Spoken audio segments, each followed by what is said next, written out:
ಸಾಕು ಹೋರ ಕಡೆಗೆ ಅವ್ರ ಆ ಕಡೆ ಬಿಚ್ಕೊಂಬರ ದೀಪ ಅದೊಂದು ಚೀಲ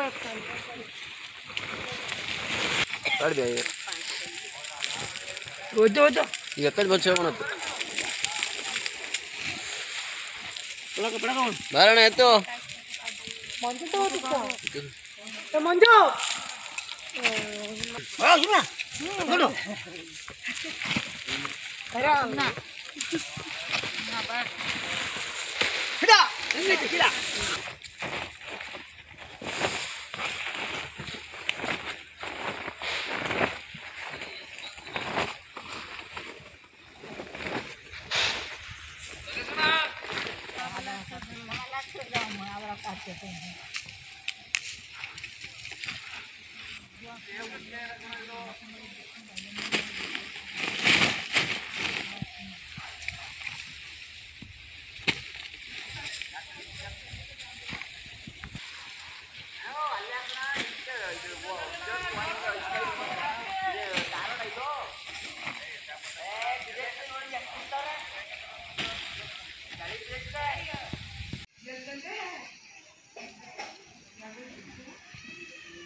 ಏ ಸುಮ್ಮನೆ ಯಾಕಮೇಲೆ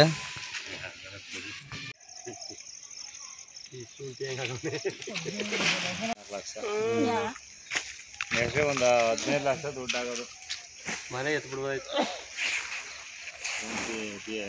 ಯಾವುದೋ BMW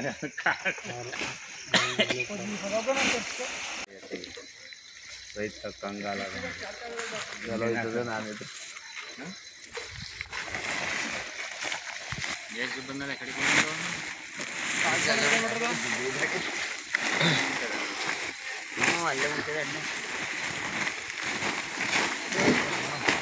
ಒಂದು ಎಕರೆ ಶುಂಠಿ ಹಾಕಿ ಈಗ ಒಂದು 4-5 ಲಕ್ಷ ಹಾಕಿ ಈಗ 2 ಲಕ್ಷ ಆಯ್ತಾ ಇನ್ನೂ 2.5 ಲಕ್ಷ ಮೈ ಮೇಲೆ ಬಂದತ್ತೆ. ಈ ವರ್ಷ ತುಂಬ ಲಾಸು ಶುಂಠಿ ಬೆಳೆದು ಏನೂ ಪ್ರಯೋಜನ ಇಲ್ಲ.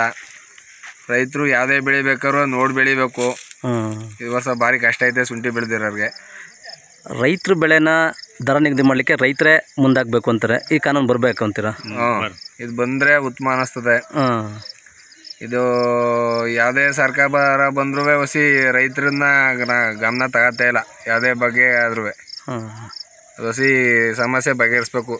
ಈಗೇನು ದಳ್ಳಾಳಿಗಳಿಗೆ ದುಡ್ಡು ಅಷ್ಟೇ. ದಳ್ಳಾಳಿ ಬೆಳೆದಿರೋನೊಬ್ಬ ರೈತ ಇದು ಶುಂಠಿ ಈಗ ಲೋಡು ಇದು ಲೋಡ್ಗಿಂದಗಡೆ ಹೆಚ್ಚು ಕಡಿಮೆ 4-5 ಜನ ದಳ್ಳಾಳಿ ಇರ್ತಾರೆ. ಬೆಳೆದಿರೋ ಒಬ್ಬಂಗೆ ರೈತಂಗೆ ಈಗ 1200 ರೂಪಾಯಿ 300 ರೂಪಾಯಿ ಅಂತವ್ರೆ. ಲಾಸ್ ಆಯ್ತಾತೆ. ಮಂಡ್ಯ ಜಿಲ್ಲೆ ಕ್ಯಾರ್ಪೇಟೆ ತಾಲೂಕು ಚೆನ್ನಾಪುರದವ್ರು ನಾವು. ಶುಂಠಿ ಹೋದ ಸಲ 6,000-7,000 ಇತ್ತು. ಈ ಸಲ 1,000-1,200 ತಗೋತವ್ರೆ. ಒಂದು ಎಕರೆಗೆ 4-5 ಲಕ್ಷ ಖರ್ಚು ಬಂದದೆ. ರೈತರು ಫುಲ್ಲು ಕಂಗಾಲಾಗವ್ರೆ ಈ ಸಲ. ಏನಕ್ಕೆ ಆ ಥರ ಆಯ್ತು ಈ ಸತಿ? ರೈತರು ಎಲ್ಲ ಅದನ್ನೇ ಬೆಳೆಯಕ್ಕೆ ನಿಂತ್ಕೊಂಡ್ರು. ನಾವು ರೈಟ್ ಆಯ್ತದೆ ನೆಟ್ಟು 1,000-1,200 1,300 ತಗೋತವ್ರೆ. 1 ಲಕ್ಷಕ್ಕೆ ಒಂದು ಎಕರೆಗೆ 3-4 ಲಕ್ಷ ಖರ್ಚು ಬಂದದೆ. ಮೈ ಮೇಲೆ ಬರ್ತೈತೆ ಈ ಸಲ. ಹಂಗಾರೆ ಶುಂಠಿಗೆ ರೇಟ್ ಇಲ್ಲದೆ ರೇಟ್ ಇಲ್ಲ ಈ ಸಲ.